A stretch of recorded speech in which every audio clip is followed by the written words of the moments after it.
Hello everyone, Ted here. Welcome back to another SkinClub video. First of all, big shout out over to SkinClub. Big shout out to all of you guys for watching the videos and of course for reading all the articles. Hope you've been enjoying those.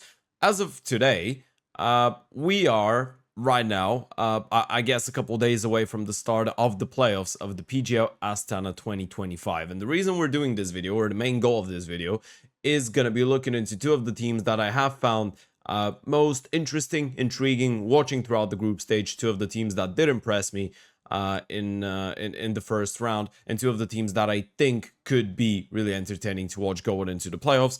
One of them for one reason, the other for a different one. Obviously, we're gonna be focusing on, and that's why I think it's so interesting. A team that is not necessarily staying together, or at least if they are, we don't really know as of right now. And then another one that actually does have the potential to stick together and show some good results and maybe a gradual improvement over time. So yeah, without further ado, let's get right into it.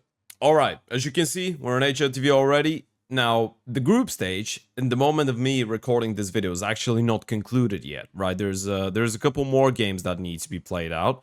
And by a couple more, I mean two more best of threes. VP Aurora, Odic, and MIBR. We still don't know what to say about those guys, but I wasn't gonna include them in this video either way. And IP made it, which is a pretty pleasant surprise. Now, what I want to focus on and where I want to go with this one is, first of all, we're gonna speak about the elephant in the room. We're gonna address Astralis, right? We're gonna speak Astralis. We're gonna speak Hooksy. We're gonna speak about those guys right here. So Astralis making it out.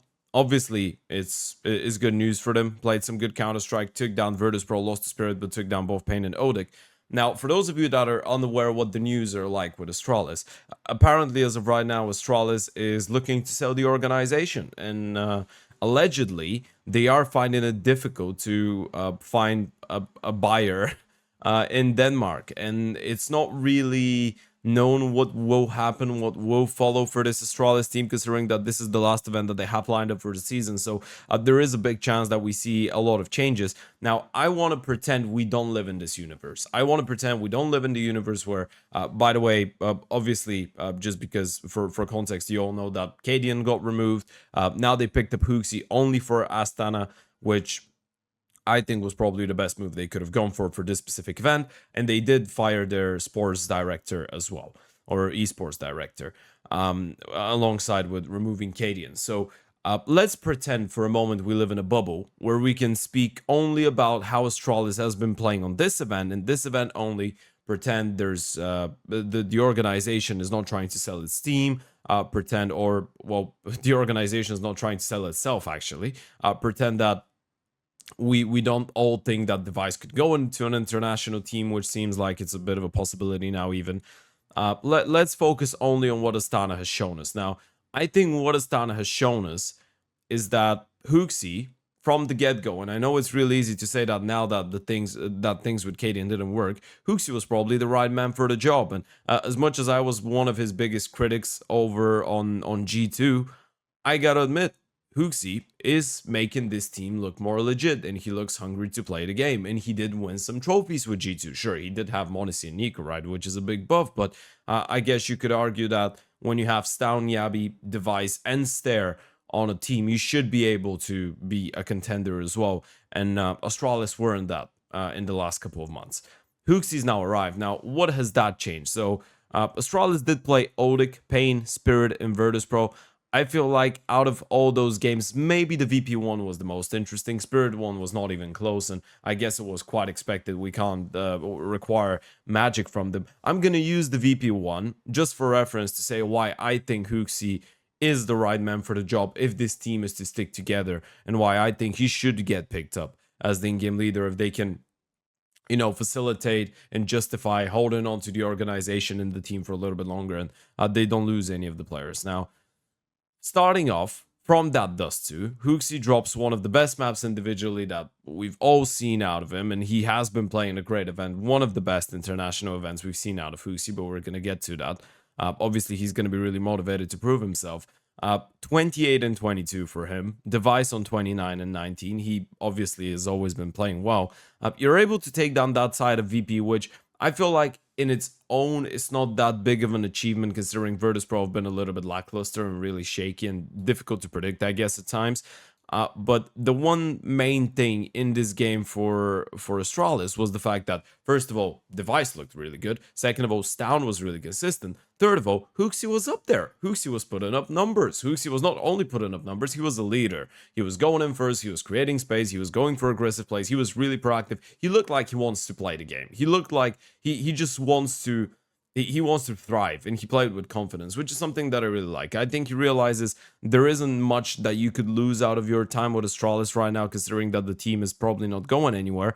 HooXi is still making this team look a little bit better put together. And by that, I mean that when you draw the comparison with Cadian, for example, it's a completely different thing getting someone that's oped their entire career for 10 plus years, oped or IGL'd or oped IGL'd for the most part, and then tell them, hey, you know what, you're not oping anymore, you're still IGLing, but you're gonna go and jump spot B apartments on Mirage. Things just don't necessarily work like that at all times, right? And if you're HooXi, even if you need to change some positions, and he's still fitting in and slotting in those support roles, but even if he needs to, he's gonna be better off with it. I feel like he's gonna be a lot quicker to adapt, and you can clearly tell that he's still taking the initiative. And we say support roles, HooXi has not been playing like a supporting game leader. He's not been playing like your isolated guy on the other side of the map that's just letting everyone thrive. And I'm gonna draw that comparison because I think for a lot of people it kind of felt like Cadian was actually taking more initiative than HooXi on TNCT sides. Well, would you look at that? We're looking at a comparison. This is HooXi's entry attempts. He's sitting on 29.5 on T sides. Obviously, this is just Astana for him, and for Cadian, this is the entirety of 2025. But you can clearly see 10% is a massive difference, right? And what does that mean? That means that Stair, who was usually the guy to run in first for the side of Astralis, and then Yabi would help out as well. But that means that Stair gets to be a little bit more lean back, right? It means that Stair doesn't need to get thrown out there to sacrifice himself with the flashes and wherever. You're allowing probably your most solid and consistent player outside of Device so far in 2025. You're probably best performing rifle so far in 2025 to actually have a little bit of freedom, right? Play the mid rounds, play the late rounds, not necessarily have to be a sacrificial lamb every single time. This is the first thing that I think HooXi is doing really well for this team. You don't see other people being that pressure that they need to take the initiative because he goes on and takes it on the T side. He has no issue with sacrificing himself, no issue with throwing himself out there. And I don't really care about actually the success rate, the rating, and all of that. I care about this. I think this is the most important part of it all, because this is enabling everyone else to actually play their game a lot more comfortably. And then you go over to the CT side, it's a pretty similar story. Again, Cadian was trying to take some initiative, especially towards the latter stages of Astralis. When they were playing the MRQ, he was going for a lot more aggressive plays himself and bringing out the double ult. With HooXi, it's a little bit different though. You feel like he's going for those aggressive plays, but he's not making others uncomfortable for that to happen. No, he's quite the opposite. He's initiating some aggression, he's taking first contact, and he's letting the others pick up the pieces after that. This is the one thing I've always liked about HooXi, even when I've been really critical of him, is the fact that you can't deny that he's sacrificing himself. And sure, you can probably go out there and say, well, he's sacrificing himself, because if he doesn't sacrifice himself, he can't do shit. And that would be a valid argument, you know, but it still doesn't change the point. It still doesn't change the point that HooXi's going in there and making everyone on the team feel a little bit more comfortable. And when I say making everyone on the team feel a little bit more comfortable, he himself has been playing well individually, right? And you can look at a rating, and that is a crazy one, because he's on 0.99, which doesn't look like much. Well, guess what? The last time HooXi had an over 1 rating event was in Copenhagen Flames. Which is crazy. It's absolutely hilarious. But the only event that he had with the G2 jersey that was a 0.99 was ESO Pro League 16, which was at the start of him joining G2. And throughout his entire tenure with G2, and mind you, this is an in-game leader that's won both Cologne and Kato.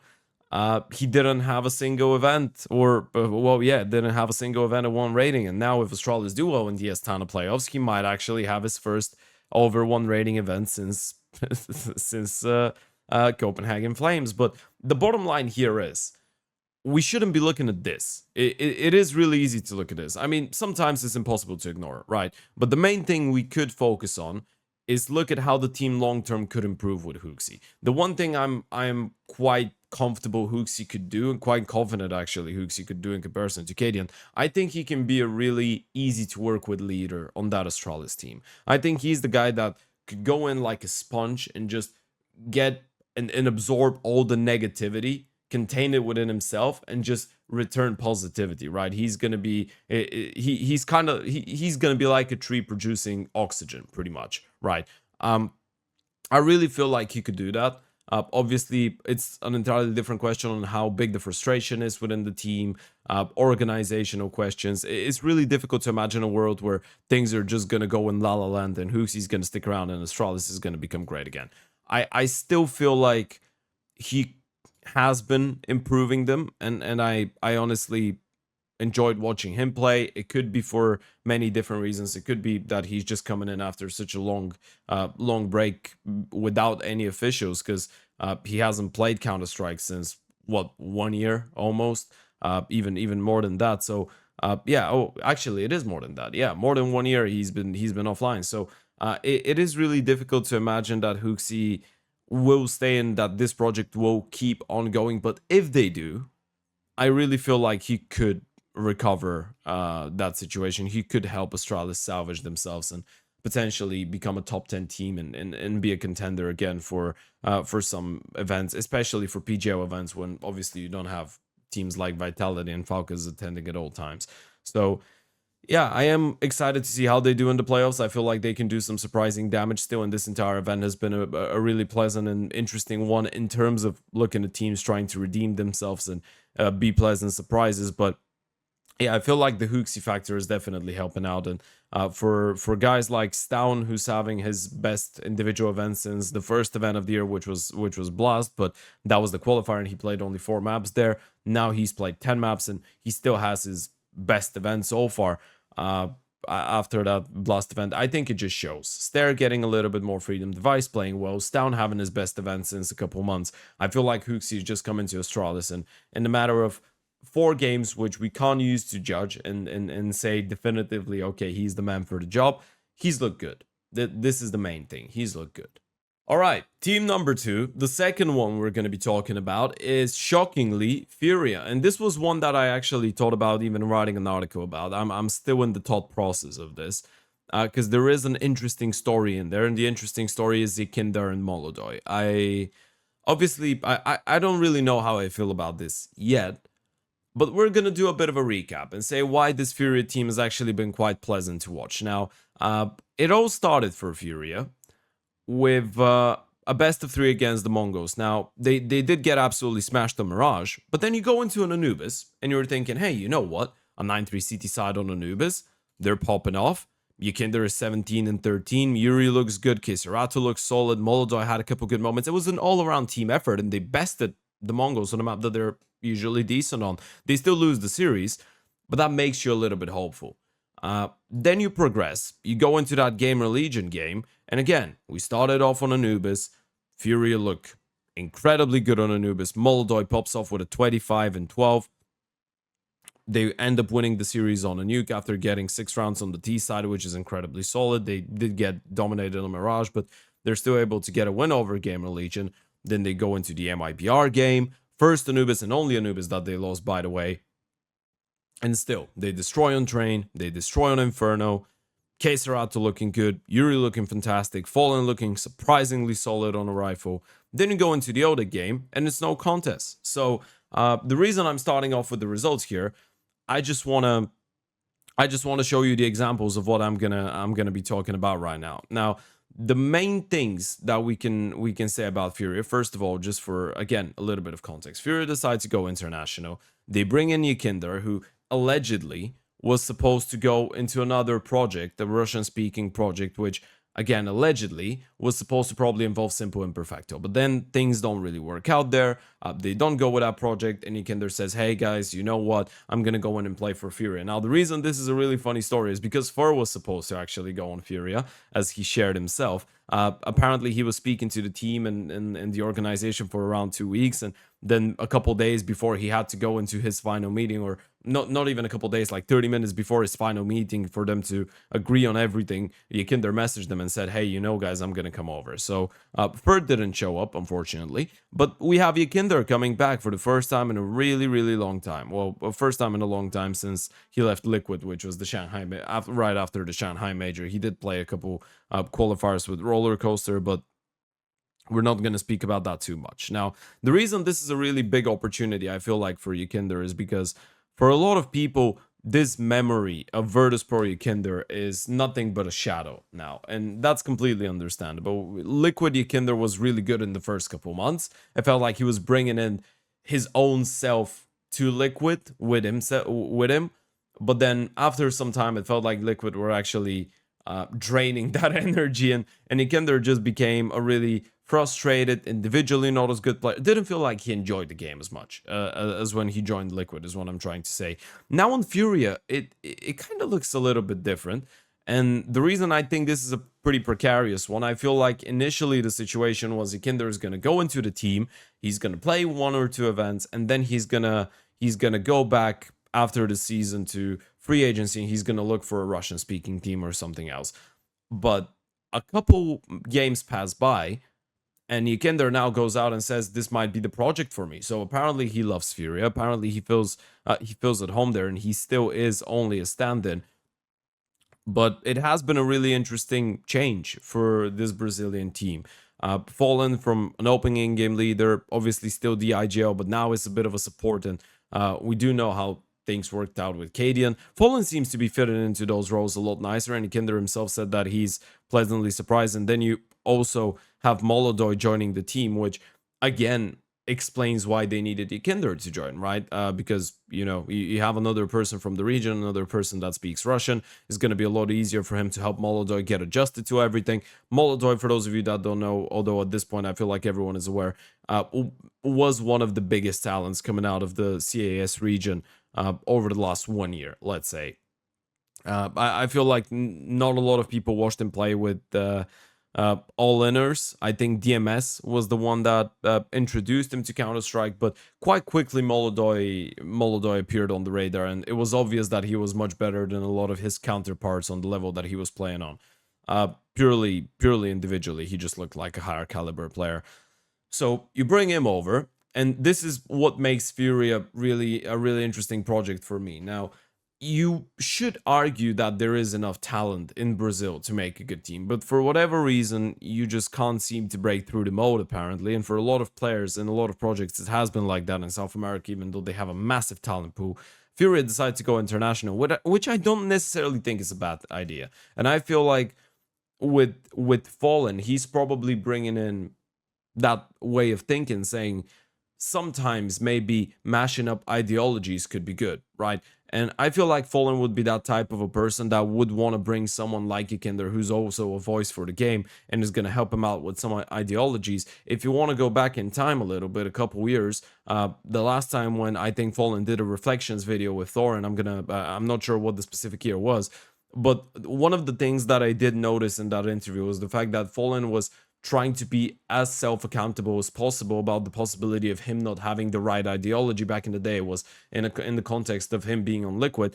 Now it could be a different situation, but you bring in 2 guys from a different region. Yakinder's got international experience in Liquid, and he's got the jam experience from old Virtus Pro. So you're bringing in an entirely fresh and new mind to the game, to the team, and then you're bringing in a youngster coming out of the CAS regions or from Kazakhstan, which makes the team a lot more colorful, right? In terms of what they could go for, in terms of their approach to the game, it could be a lot easier to, I guess, put the frames around a fully Brazilian lineup and say, hey, they've got this player, this player, this player. They are all Brazilian. We know what to expect out of this team. But then they bring in Yakinder, they bring in Molodoi, they bring in a Kazakhstani assistant coach as well.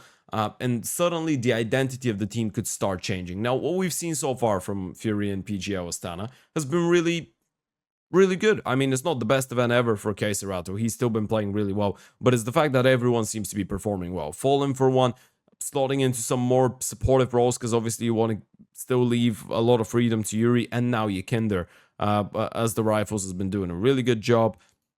You're looking at Fallen being the number 2 aggressive rifle after Yakinder, but obviously Yakinder is going in first, and we've had some really good moments out of him just going in and headshotting people like he was doing a couple years ago. And I feel like a lot of it is coming in from the good atmosphere. I think it's a good mixture for the reason of falling Keserato and Yuri being maybe a little bit stagnant with how worse for Furia has been recently, and then you're bringing in a couple. You're bringing in Yakinder, who himself was probably not in the best mood towards the end of Liquid, and now it's kind of like Yakinder is recharging them and they are recharging him, and Molodor is just somewhere in there. I still am finding it difficult to understand exactly what type of a person he is on an archetype level, because obviously the English is not that good and we haven't seen too many interviews out of him as well, but he seems to be doing really well for someone that is just starting to get used to communicating in English.